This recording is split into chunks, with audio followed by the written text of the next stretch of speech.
Welcome to home scientist creator. तो आज हम लोग करेंगे जो हम लोगों ने मैराथन करी थी उसका फर्स्ट पार्ट हम लोगों ने कर लिया था। आज उसका सेकंड पार्ट करेंगे। तो हम लोगों ने 100 क्वेश्चन तक कंप्लीट कर लिए थे और आपकी जो मैराथन थी वो 180 क्वेश्चन की पूरी मैराथन होनी थी। तो 100 क्वेश्चन हम लोगों ने कर लिए थे, 80 क्वेश्चन आप लोगों के रह गए थे और ये क्लास 12 होम साइंस के लिए जो मैराथन थी उसी का सेकंड पार्ट है।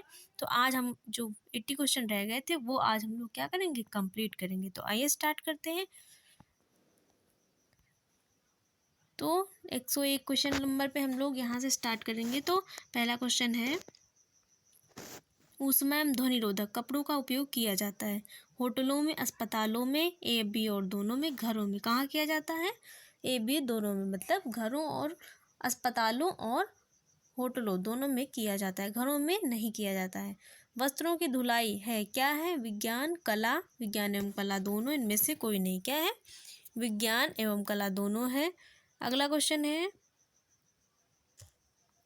सामान्यतः वस्त्रों की देख रेख एवं रख रखाव के लिए उपयोग में लाए जाने वाले उपकरण हैं। कौन से उपकरण हैं? धुलाई के उपकरण, इस्त्री प्रेस के उपकरण, सुखाने के उपकरण, ये सभी।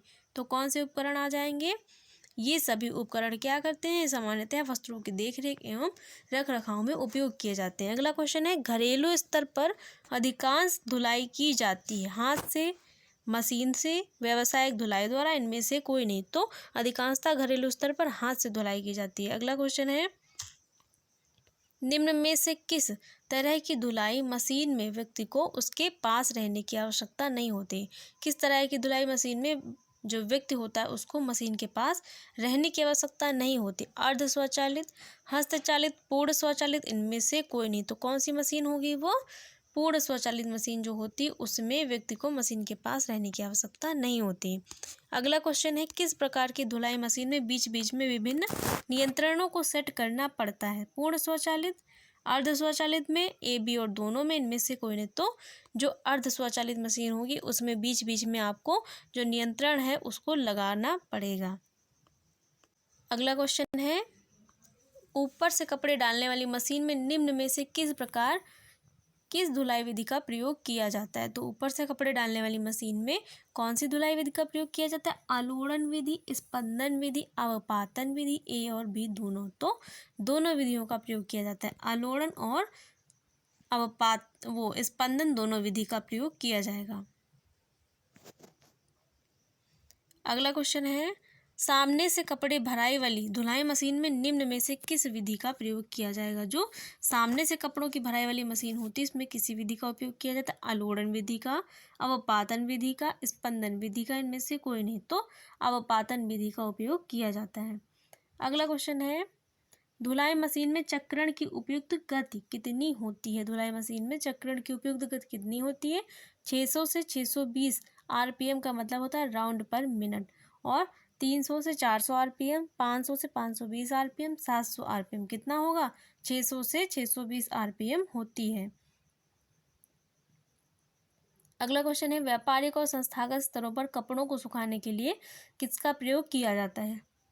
तो किसका प्रयोग किया जाता है? धुलाई मशीन का, शुष्ककों का, विद्युत इस्त्री का, रंग सोधा का। किसका प्रयोग किया जाता है?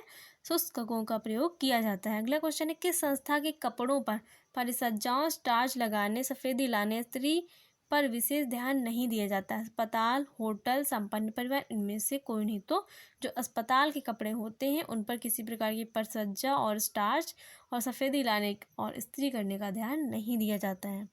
अगला क्वेश्चन है, धुलाई प्रबंधन पाठ्यक्रम पूर्ण कर चुके व्यक्ति कहाँ पर कार्य कर सकते हैं? रेलवे में, अस्पतालों में, होटलों में, ये सभी। तो इन सभी जगह पे कार्य कर सकते हैं। अगला क्वेश्चन है, निम्नलिखित में से किस सभ्यता में अतिथि को भगवान के समान माना जाता है? भारतीय सभ्यता में, पश्चिमी सभ्यता में, चीनी सभ्यता में, इनमें से कोई नहीं। तो भारतीय सभ्यता में अतिथि को भगवान के समान माना जाता है और क्या बोला जाता है? अतिथि देवो भव। इसका मतलब जो अतिथि है वो भगवान के समान होता है। अगला क्वेश्चन है, निम्नलिखित में से किसमें कमरे के समीप पार्किंग की सुविधा मिलती है? होटल में, सुसज्जित शिविर में, मोटल में, सुसज्जित फ्लैट में। तो कमरे के समीप पार्किंग की सुविधा किसमें मिलती है? मोटल में मिलती है। कमरे के समीप पार्किंग सुविधा मोटल में मिलती है। अगला क्वेश्चन है पैदल लंबी यात्रा, हाइकिंग जिसको बोला जाता है, एवं जोखिम भरे खेलों में भाग लेने वाले लोगों को कहाँ आतिथ्य प्रदान किया जाता है? होटल में, सैरगाह में, सुसज्जित फ्लैट में, सुसज्जित शिविर में। कहाँ प्रदान किया जाता है? तो सुसज्जित शिविर में प्रदान किया जाता है। आश्रय। अगला क्वेश्चन है, अतिथि चक्र का प्रारंभ होता है अतिथि के पहुंचने से पहले ही, अतिथि के पहुंचने के बाद, कमरे पर आधिपत्य के साथ, प्रस्थान के बाद। तो कब होता है? अतिथि के पहुंचने के पहले से ही हो जाता है। अगला क्वेश्चन है, अतिथि चक्र की तीसरी अवस्था कौन सी है? आगमन पूर्व अवस्था, आगमन अवस्था। कमरे पर आधिपत्य प्रस्थान कौन सी अवस्था होती है? कमरे पर आधिपत्य जो अतिथि चक्र है उसकी तीसरी अवस्था होती है। अगला क्वेश्चन है, निम्नलिखित में से आतिथ्य प्रबंधन का प्रमुख विभाग कौन सा है? प्रमुख कार्यालय, सहायक सेवा विभाग, गृह व्यवस्था विभाग, ये सभी। तो ये सभी विभाग आतिथ्य प्रबंधन के अंतर्गत आ जाते हैं। अगला क्वेश्चन है, अतिथि चक्र अधिकांशतः आतिथ्य प्रबंधन के किस विभाग के अंतर्गत आता है? खाद्य एवं पेय पदार्थ विभाग, गृह व्यवस्था विभाग, प्रमुख कार्यालय विभाग, सहायक सेवा विभाग। किसके अंतर्गत आएगा? प्रमुख कार्यालय विभाग के अंतर्गत आता है। अगला क्वेश्चन है, निम्नलिखित में से किस विभाग का कार्य, मुख्य कार्य स्वच्छता एवं साफ सफाई बनाए रखना होता है? प्रमुख कार्यालय, गृह व्यवस्था विभाग, सहायक सेवा विभाग। तो किसका कार्य होता है? गृह व्यवस्था विभाग का कार्य होता है। अगला क्वेश्चन है, होटलों के विभिन्न भागों में काम करने वाले कर्मचारियों तक सूचना पहुंचाता है? कौन पहुंचाता है? गृह व्यवस्था नियंत्रण डेस्क, गृह व्यवस्था प्रबंधन, अतिथि गृह ब्रिगेड, सार्वजनिक क्षेत्र ब्रिगेड। कौन पहुंचाएगा? गृह व्यवस्था नियंत्रक डेस्क पहुंचाता है। अगला क्वेश्चन है, बड़े होटलों में समय सारणी कौन तैयार करता है? कार्यपालक गृह अनुरक्षक, सहायक गृह अनुरक्षक, कमरा परिसर और डेस्क नियंत्रक पर्यवेक्षक। कौन करता है? सहायक गृह अनुरक्षक करता है। अगला क्वेश्चन है, किसी भी संगठन, दफ्तर, होटल का एक अनिवार्य भाग है, कौन सा? स्वच्छता, स्विमिंग पूल, सभा भवन, इनमें से कोई नहीं। तो कौन सा है? स्वच्छता किसी भी संगठन, दफ्तर, होटल का एक अनिवार्य भाग है। अगला क्वेश्चन है, पर्यावरण संरक्षण एवं पारिस्थितिकी अनुकूलता के लिए होटलों में निम्न में से किस प्रकार का प्रयोग किया जाना चाहिए? जैव सूती चादरें, रसायन युक्त धुलाई चक्र, जैव निम्नीकरण पदार्थ, ये सभी। तो पारिस्थितिकी अनुकूलता के लिए होटलों में इन सभी का प्रयोग किया जाता है। अगला क्वेश्चन है, होटल संस्थाओं में सहायक सेवा विभाग को और क्या कहा जा सकता है? तो होटल संस्थाओं में सहायक सेवा जो विभाग होता है उसका अन्य नाम कौन सा हो सकता है? बैंक ऑफिस, प्रधान विभाग, मुख्य विभाग और गौण विभाग। तो कौन सा होगा? बैक ऑफिस उसका नाम होता है, कि होटल संस्थाओं में सहायक सेवा जो विभाग होता है उसका दूसरा नाम बैक ऑफिस होता है। अगला क्वेश्चन है, किसी भी सफल संस्थान एवं व्यवसाय का आधार क्या होता है? सामान्य कर्मचारी, प्रबंधन, ग्राहक, ये सभी। तो प्रबंधन होता है। अगला क्वेश्चन है, आतिथ्य प्रबंधन क्षेत्र की अनिवार्य योग्यताओं में शामिल है हंसमुख प्रवृत्ति, विनम्रता, स्वानुशासन, ये सभी। तो ये सभी शामिल हो जाएंगी। अगला क्वेश्चन है, उपभोक्ता उत्पादों, सेवाओं और उनके फायदे और नुकसान पर चर्चा कर सकते हैं। उपभोक्ता फोरम में कर सकते हैं, दुकानों के बाहर, चौराहे पर, अपने घर पर। तो कहाँ करेंगे? उपभोक्ता फोरम में करेंगे। अगला क्वेश्चन है, निम्नलिखित में से क्या उपभोक्ता की समस्या है? खराब गुणवत्ता, मिलावट, अधिक कीमत, ये सभी। तो ये सभी उपभोक्ता की समस्याएं हो जाती हैं। अगला क्वेश्चन है, उपभोक्ता को समस्या का सामना करना पड़ता है वस्तुओं से संबंधित, वस्तुओं से संबंधित, सेवाओं से संबंधित, ए और बी दोनों, व्यक्ति से संबंधित। तो इन दोनों वस्तुओं और सेवाओं दोनों से संबंधित समस्याओं का सामना करना पड़ता है। अगला क्वेश्चन है, उपभोक्ता संरक्षण अधिनियम कब पारित किया गया था? वर्ष 1986, 1990, 1987, 1975। कब आया था? 1986 में आया था। अगला क्वेश्चन है, उपभोक्ता संरक्षण अधिनियम 1986 के तहत उपभोक्ताओं के लिए कितने अधिकार स्वीकृत किए गए? 5, 4, 6, 9। कितने अधिकार स्वीकृत किए गए? 6 अधिकार हैं। अगला क्वेश्चन है, निम्न में किसने उपभोक्ता संरक्षण अधिनियम 1986 का स्थान ले लिया है? तो उपभोक्ता संरक्षण अधिनियम 1986 का स्थान किसने ले लिया है? 2019 ने ले लिया है। तो इसको याद रखिएगा कि इसका रिप्लेसमेंट हो गया और संशोधन इसमें थोड़ा सा हो गया है, और उसका स्थान किसने ले लिया? 86 का 2019 ने ले लिया है। अगला क्वेश्चन है, निम्न में कौन सा उपभोक्ता संरक्षण का अधिकार है? सुरक्षा का अधिकार, सूचना संबंधी अधिकार, चयन का अधिकार, उपरोक्त सभी। तो ये सारे अधिकार क्या हैं, उपभोक्ताओं के अधिकार के अंतर्गत आते हैं। अगला क्वेश्चन है, ISI मार्क की स्थापना किस वर्ष की गई थी? वर्ष 1947, 1950, 1955 व 1986 में। कब की गई थी? 1947 में की गई थी ISI मार्क की स्थापना। अगला क्वेश्चन है, निम्नलिखित में कौन सा मानकीकरण चिन्ह विशेष रूप से खाद्य उत्पाद से संबंधित है? एग मार्क और फल उत्पाद आदेश, वूल मार्क, हॉल मार्क, ये सभी। तो कौन सा हो जाएगा? एग मार्क और फल उत्पाद जो है वो विशेष रूप से खाद्य उत्पाद से संबंधित है। अगला क्वेश्चन है, निम्न में से कौन सा ऊन या ऊनी वस्त्रों की अच्छी गुणवत्ता के लिए अंतर्राष्ट्रीय ऊन सचिवालय का मानक चिन्ह है? तो कौन सा है? Hallmark, wool mark, ISI mark, silk mark. कौन सा हो जाएगा? वूल मार्क हो जाएगा। ऊनी कपड़ों के लिए वूल मार्क का चिन्ह लगाया जाता है। अगला क्वेश्चन है, निम्नलिखित में से कौन सा बहुमूल्य धातुओं प्लेटिनम, सोना, हीरा आदि की शुद्धता और उत्कृष्टता को प्रभावित करता है? ISI mark, egg mark, hall mark, wool mark. कौन प्रभावित करेगा? हॉल मार्क करता है। अगला क्वेश्चन है, भारतीय खाद्य सुरक्षा और मानक प्राधिकरण की स्थापना किस वर्ष हुई थी? भारतीय खाद्य सुरक्षा मानक और प्राधिकरण की स्थापना किस वर्ष हुई थी? 2007, 2005, 2006, 2011। कब हुई थी? 2006 में हुई थी। अगला क्वेश्चन है, भारतीय मानक ब्यूरो द्वारा घरेलू उत्पादों की लेबलिंग के लिए कौन सी योजना प्रारंभ की गई थी? हॉलमार्क योजना, इको मार्क योजना, वूल मार्क योजना, ये सभी। तो इको मार्क योजना प्रारंभ की गई थी। अगला क्वेश्चन है, कंज्यूमर वॉयस नामक पत्रिका निम्न में से किस संगठन द्वारा निकाली जाती है? वॉयस के द्वारा, CERC के द्वारा, कंज्यूमर रिपोर्ट्स के द्वारा, ऑस्ट्रेलियाई कंज्यूमर एसोसिएशन के द्वारा। किसके द्वारा निकाली जाएगी? वॉयस के द्वारा निकाली जाती है। अगला क्वेश्चन है, निम्न में से कौन सी पत्रिका consumer education and research centre Ahmedabad द्वारा प्रकाशित की जाती है? Consumer voice, insight, consumer reports, choice. कौन सी प्रकाशित की जाएगी? इनसाइट। अगला क्वेश्चन है, ISI मार्क की स्थापना किस वर्ष की गई थी? तो 1947 में की गई थी। अगला क्वेश्चन है, निम्नलिखित में कौन सा मानकीकरण चिन्ह विशेष रूप से खाद्य उत्पाद से संबंधित है? एग और फल उत्पाद, वूल मार्क, हॉलमार्क, ये सभी। तो कौन संबंधित हो जाता है? एग मार्क और फल उत्पाद संबंधित हो जाता है।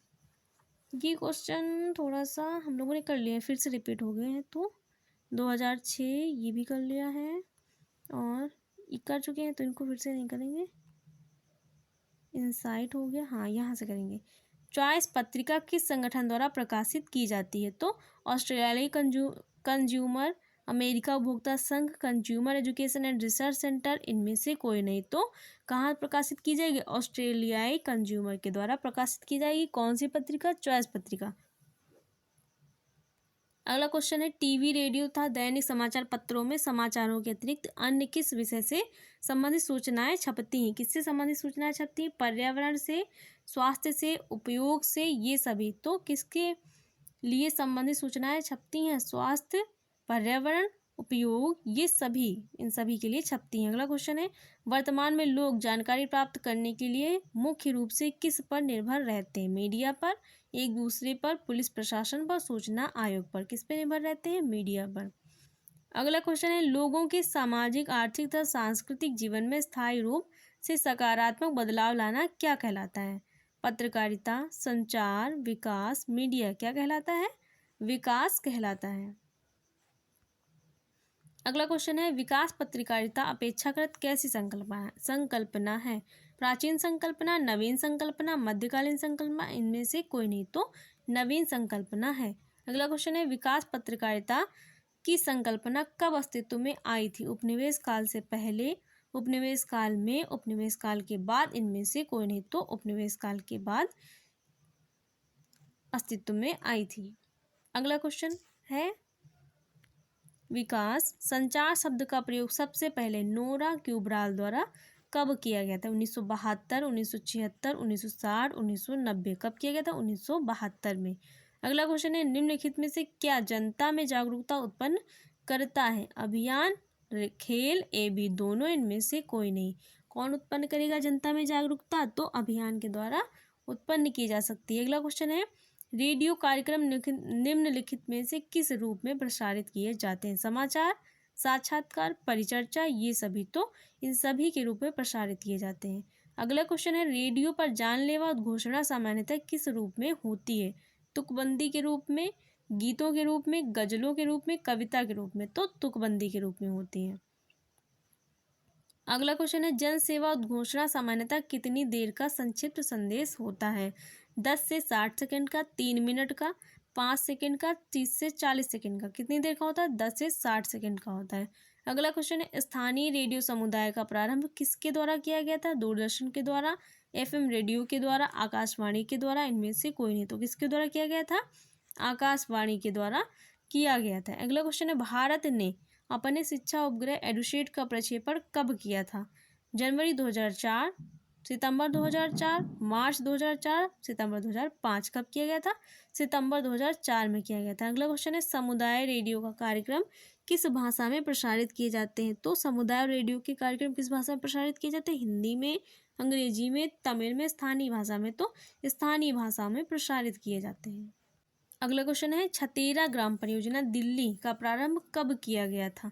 वर्ष 1970 में, 1969 में, 1980 में, 1990 में। कब किया गया था? 1969 में किया गया था। अगला क्वेश्चन है विकास संचार पत्रकारिता के क्षेत्र में सफल होने के लिए किस प्रकार का कौशल होना चाहिए? संज्ञानात्मक कौशल, तकनीकी कौशल, सृजनात्मक कौशल, ये सभी। तो ये सभी होने चाहिए। अगला क्वेश्चन है निगमित संप्रेषण निम्नलिखित में से किसका निर्माण करता है? संस्था का, संगठन का, ब्रांड का, कंपनी का। किसका निर्माण करेगा? ब्रांड का। अगला क्वेश्चन है निम्नलिखित में से किस प्रतिष्ठा प्रबंधन की आवश्यकता होती है? तो किसी प्रतिष्ठा प्रबंधन की आवश्यकता होती है? निगमित संस्था को, संस्थान को, गैर सरकारी संगठन को, उपरोक्त सभी। तो इन सभी को प्रतिष्ठा प्रबंधन की आवश्यकता होती है। अगला क्वेश्चन है किस प्रकार के निगमित संप्रेषण का अत्यधिक प्रयोग होता है? आंतरिक संप्रेषण का, बाह्य संप्रेषण का, ए और बी दोनों, इनमें से कोई नहीं। तो किसका होगा? दोनों का होता है। अगला क्वेश्चन है किसी संगठन की आंतरिक समस्याओं का मूल कारण क्या होता है? अप्रभावी संप्रेषण, प्रभावी संप्रेषण, बाह्य संप्रेषण, ये सभी। तो अप्रभावी संप्रेषण का होता है। अगला क्वेश्चन है संदेश संप्रेषित करने के लिए निम्नलिखित में से किस माध्यम का प्रयोग किया जाता है? लिखित, मौखिक, ए और बी दोनों, इनमें से कोई नहीं। तो किसका प्रयोग किया जाएगा? ए, बी और दोनों, लिखित का और मौखिक दोनों का। अगला क्वेश्चन है किस प्रकार का संप्रेषण जनता के साथ अच्छे संबंध को प्रोत्साहित करता है? आंतरिक संप्रेषण, क्षैतिज संप्रेषण, बाह्य संप्रेषण, विकर्ष संप्रेषण। तो किसको प्रभावित करेगा? किसको प्रोत्साहित करता है? अच्छे संबंध को प्रोत्साहित करने के लिए कौन सा संप्रेषण प्रभावित करता है? तो बाह्य संप्रेषण प्रभावित करता है। अगला क्वेश्चन है संप्रेषण को किस प्रकार का होना चाहिए? संक्षिप्त, मूर्त, स्पष्ट, ये सभी। तो संप्रेषण हमेशा संक्षिप्त होना चाहिए, मूर्त होना चाहिए और स्पष्ट होना चाहिए। तो ये सभी ऑप्शन सही हो जाएंगे। अगला क्वेश्चन है निम्न में से कौन सा जनसंपर्क का प्रकार है? जनसंपर्क नीति, प्रचार करना, प्रशासन, ये सभी। तो ये सभी ऑप्शन सही हो जाएंगे। अगला क्वेश्चन है आर्थर पेज द्वारा जनसंपर्क के कितने सिद्धांतों का प्रतिपादन किया गया है? तो 7 सिद्धांतों का प्रतिपादन किया गया है। अगला क्वेश्चन है किसी संगठन के प्रति जनता की धारणा 90% किससे बनती है? संगठन के प्रचार से, संगठन के नाम से, संगठन के काम से, संगठन के कर्मचारियों से। किससे बनेगी? संगठन के काम से बनती है। अगला क्वेश्चन है निम्न में से कौन सा श्रवण कौशल का भाग है? सुनना, समझना, प्रतिक्रिया, ये सभी। तो ये सभी जो श्रवण कौशल के भाग हो जाते हैं। पहले जो व्यक्ति होते हैं, जो श्रोता होते हैं, वो संदेश को सुनते हैं, उसके बाद समझते हैं, उसके बाद तब जाके क्या करते हैं? अपना फीडबैक या प्रतिक्रिया देते हैं। तो ये सभी ऑप्शन सही हो जाएंगे। अगला क्वेश्चन है संगठन के भीतर सामाजिक संप्रेषण एवं वार्तालाप की योग्यता कहलाती है। क्या कहलाती है? अंतर्व्यक्तिक कौशल, समझौते का कौशल, प्रस्तुतिकरण, तालमेल। क्या कहलाएगी? अंतर्वैयक्तिक कौशल कहलाती है। अगला क्वेश्चन है संप्रेषण का कितना प्रतिशत भाग हमारे भाव भंगिमा तथा बात करने के तरीके से संप्रेषित होता है? तो 93% जो भाग होता है वो हमारे भाव भंगिमा व बात करने के तरीके से संप्रेषित होता है। अगला क्वेश्चन है वह परिस्थिति जिससे दबाव तथा चिंता उत्पन्न होती है कहलाती है। क्या कहलाती है? कौशल, तनाव, प्रबंधता, संप्रेषण क्या कहलाएगा? तनाव कहलाता है। तो ये आप लोगों का लास्ट क्वेश्चन है और 170 क्वेश्चन 179 तक हम लोगों ने कर लिए। ये 180 क्वेश्चन है। निम्न में से क्या सिद्धांतों, प्रचालनों, कौशलों, साधनों तथा कार्य करने के तरीकों का समूह है? क्या है? समय प्रबंधन, तनाव प्रबंधन और शिष्टाचार। तो क्या होता है, समय प्रबंधन होता है।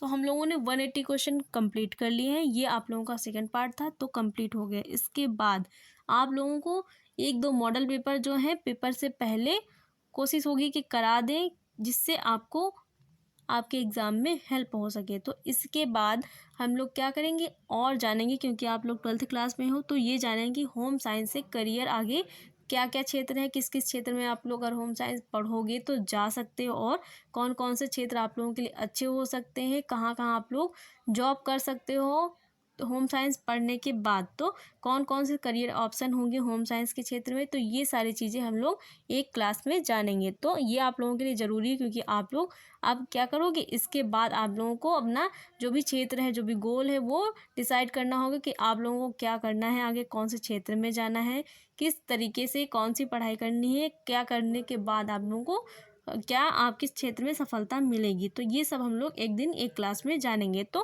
गाइस, आप लोगों को क्लास कैसी लगी? अगर क्लास अच्छी लगी तो वीडियो को लाइक, शेयर और चैनल को सब्सक्राइब करना मत भूलिएगा। Thanks for watching guys.